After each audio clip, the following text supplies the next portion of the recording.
Info 243 au cœur de l'actualité. Balade de l'entente urbaine du cyclisme de Kinshasa-Lukunga. Mesdames et messieurs, bonjour et bienvenue. Une première depuis une belle lurette. Depuis Makambo et sport et bandaki qui existait, à un moment donné, Kimia Morikotaki na domaine il y a cyclisme.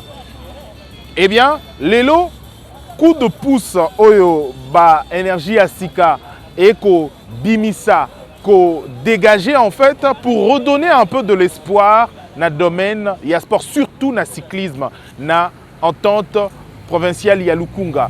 Après cette domination, il y a Mwanamboka Abraham Luaka Bwangao Azali, président ya entente provinciale ya Lukunga, a initié bongo lelo balade moko ya cyclisme, ya cycliste plutôt, oyo bakumbi vélo, bilenge, bakolo, ba professionnel ya basali makambo batali vélo, bako tambola lelo na ba commune moi ebele to ba commune ko représenter circonscription ya Lukunga. Donc ezali je crois 7 communes bongo bako sala balade wana, ezali également kolakisa image mosusu ya sika ya cyclisme awa nakati ya Kinshasa. Le sport c'est la meilleure occupation donc pour na bilenge, mais également une profession noble. Alors pour na bateau baroki ko aspirer peut également, il n'y a pas que la politique, il n'y a pas seulement l'entrepreneuriat, le sport est également un de moyens pour na ko matérialiser bongo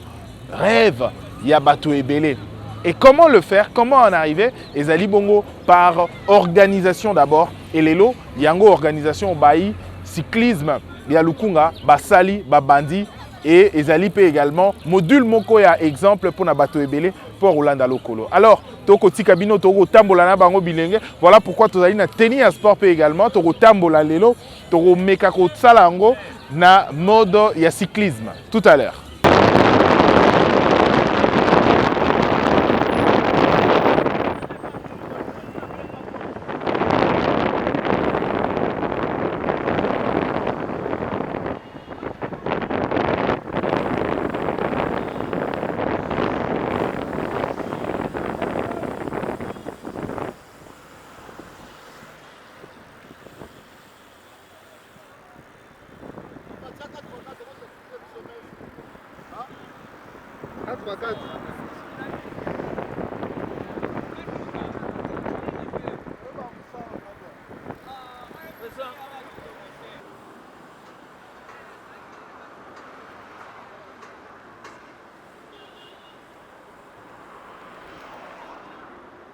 Avancez.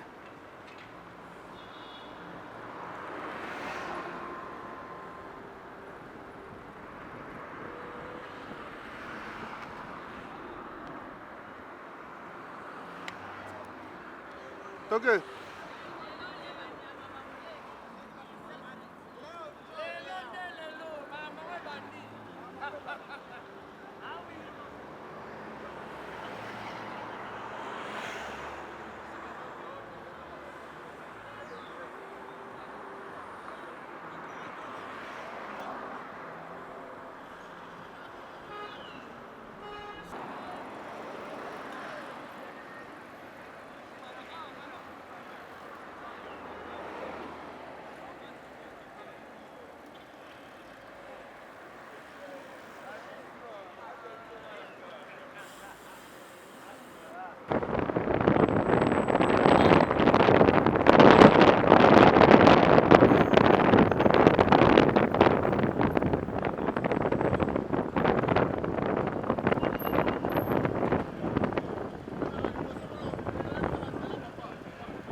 Voilà, Fongama, c'est des moutons, Fongama.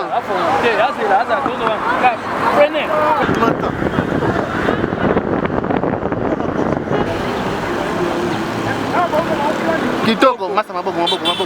Document kitoko. Hotel Mateba c'est ça des bandes pour so hotel mi bomi bango. Ok. Kende hotel Mateba, so hotel mi bomi bango. Ya bande mo.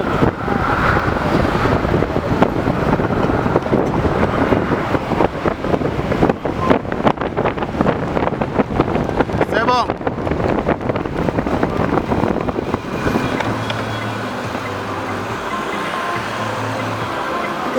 Passa, caméra.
Président.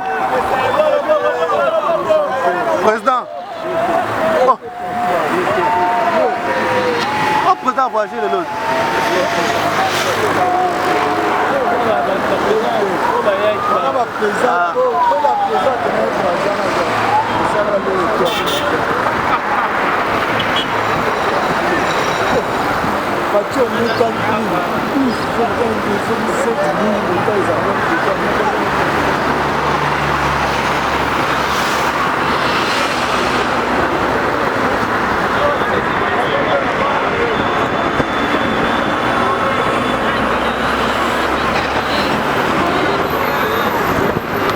Cadence.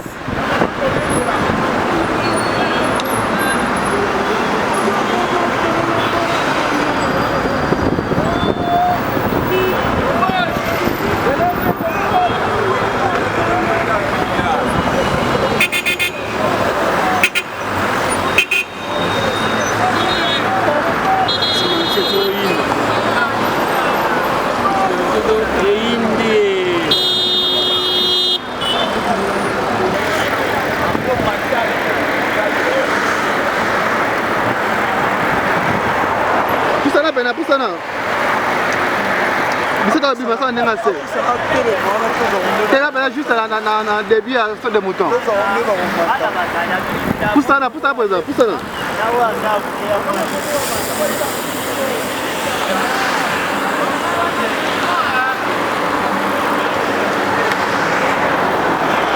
Olandi mutasuka yo.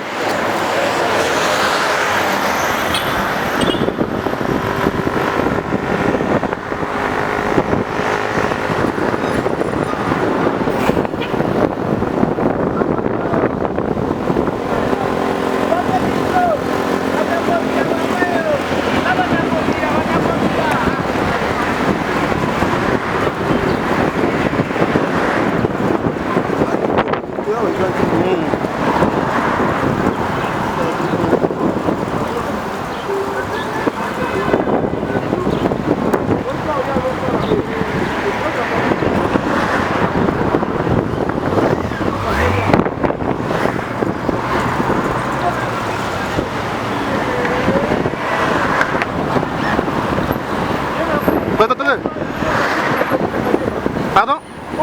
Ezali. La caméra marche. Elle marche à dire que c'est un mot.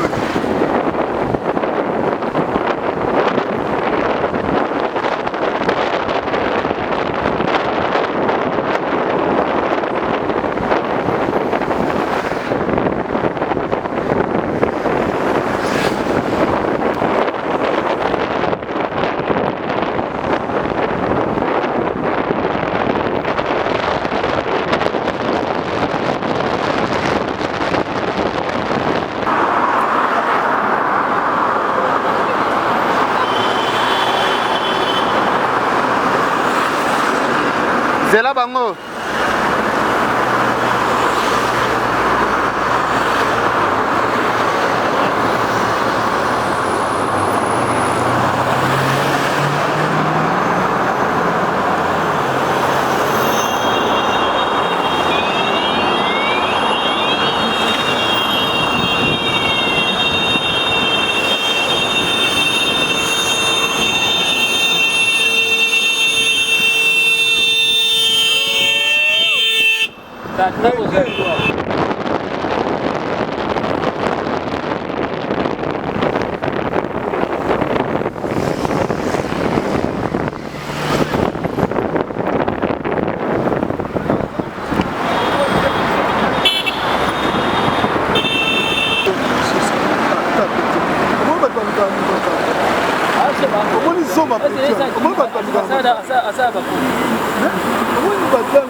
Ok. Bota lo bo kuna. Yo pena da code de petite kuma. Bota de casa.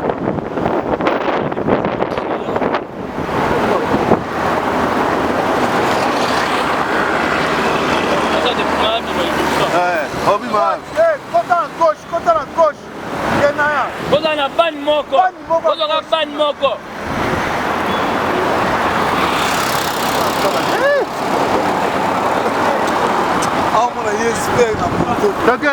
Toquei.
Tikanzela présent. C'est là. Ça souka la tiblé. Ok.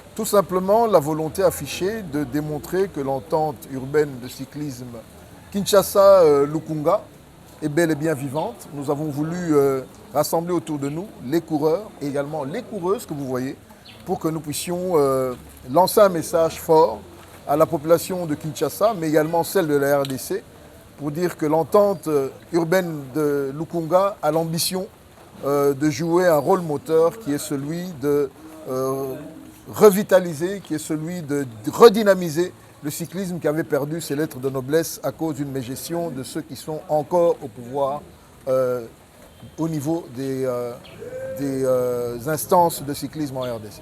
Alors la pluie ne vous a pas démotivé, la pluie qui s'est abattue dans la capitale? Au contraire, nous la voyons comme un signe de bénédiction, nous la voyons comme étant une présence divine. Les cieux ont agréé ce que nous avons entrepris ici sur terre et cela nous a motivés et je tiens à vous dire que nous allons encore rouler sous cette pluie car les coureuses et les coureurs savent que même lorsqu'il y a pluie, il y a toujours compétition. Ndeko, je crois que Mindele Baloba, à un certain moment, il faut rendre à la population. Mboko et Pesibiso et Belé, et Tangisibiso, et Sungibiso, et Matisibiso. Les loyo et Sengeli, toi et Bakozongi, c'est la yango, ou et Pesapebiso. Nzinga Nzinga Nango, comme on a champion à Kala, il y a vélo, peut-être pour occasions, il y a Relax Sabango. Na Mopanzi, au monde, il peut bilingue. Biloko, et là, on a une biso, trop, il y a Bakopé Sabango. Je crois qu'ils allaient accompagner Bango na talent pédon ils ont ça Bango. Et comme matin un jour qu'on va pas nzamba loba Seigneur tu m'avais donné le talent yango yo o pesenga yango na zomi seli. Te sengeli to ye ba ko fulu kisango na ba ko sa musala. Motivation na biso yango na ils allaient ko pesa Bango. Conseil ko pesa Bango toli ko pesa Bango apport support conseil pe to bongisa to fula Bango ba kende liboso. Katia wandenge na ebisio to na ba champion ba fulama les loyo baza ba retraité Bango pe ba encadrer jeunesse wana to boy ba kuno na kati na biso to boy ba ndumba kati na biso to lingi bana baza na talent oyo nzaba pesa bango ba kena on liboso voilà motivation ndeko na koloba ke na baye batambwisaka vélo mbula ezali obstacle te au contraire pour ceux qui compétition monene yali pesa na sambula bakataka mbula te yango moni biso pe to lati kaka mayele wana to lati molimo wana to kokena bana mais to kokene na ekenge to koboya bato bakoya to boya bato bazoka. Et puis, toujours, on a continué à battre la moko na biso. Course na biso, balade na biso, ça y est malade, motozonga, lokola, tozonga, toyaki, na Léon à Tongo, motozokate, motabukanate, vélo et tout en até. Je crois que le message est il y a coupé ça. Bon, l'élo, tobandaki na gare centrale, pour nous appeler que Lukunga est na 6 communes, 6 ou 7. 7 communes. Tobandi na Gombe, toye Magatoye Kitambo, Tomatinga Liema. Tozongela Kitambo, après Tokoti Lingwala, Kinshasa, Barumbu, to chuter na Gombe. Ezaka bande ko na biso ya monga fulande ba mona biso lelo te. Si l'objectif a été atteint parce que tu étais avec nous du début jusqu'à la fin. On est allé jusqu'à Mbinza, on a tourné là-bas et puis on est rentré sous la pluie. Il n'y a pas d'incompatibilité, la pluie a été au rendez-vous mais cela n'a pas empêché l'évolution des balades. On a au total 50 athlètes qu'on a réunis au jour d'aujourd'hui. Tous sont de l'attente urbaine de Lukunga, oui. Oui, l'attente venait d'être créée. C'est dans le but de booster la Ligue provinciale de Kinshasa. Vous savez, la ville de Kinshasa est vaste. Il va falloir qu'on crée des attentes pour permettre au cyclisme de reprendre surface. Les résultats attendus, c'est la performance, mon frère. Pourquoi? Parce que nous préparons la francophonie, comme vous le savez. Nous devons préparer les athlètes pour qu'ils défendent la couleur du drapeau comment dirais-je, à la francophonie, au 9e jet de la francophonie qui se pointe à l'horizon. Et nous travaillons en étroite collaboration avec la Ligue provinciale de Kinshasa. Si elle ne fonctionne pas, nous, on doit fonctionner. Oui, merci beaucoup.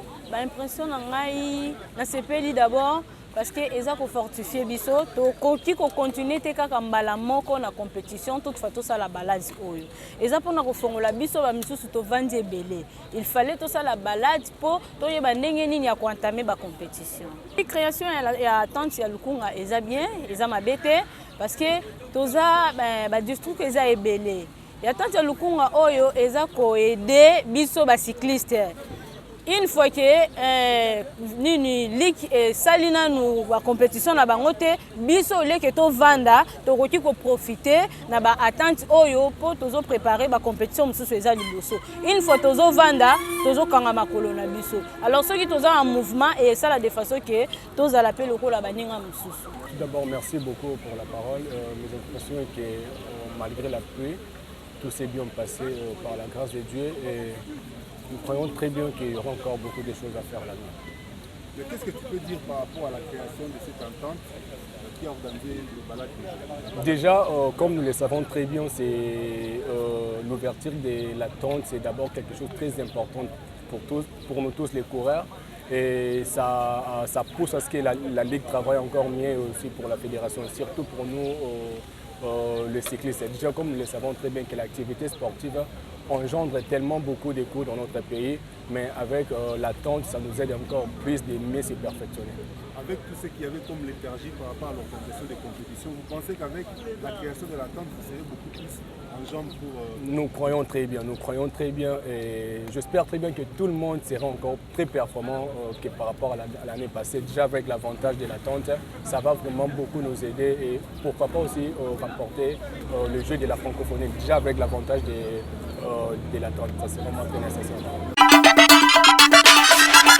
Info 243 au cœur de l'actualité.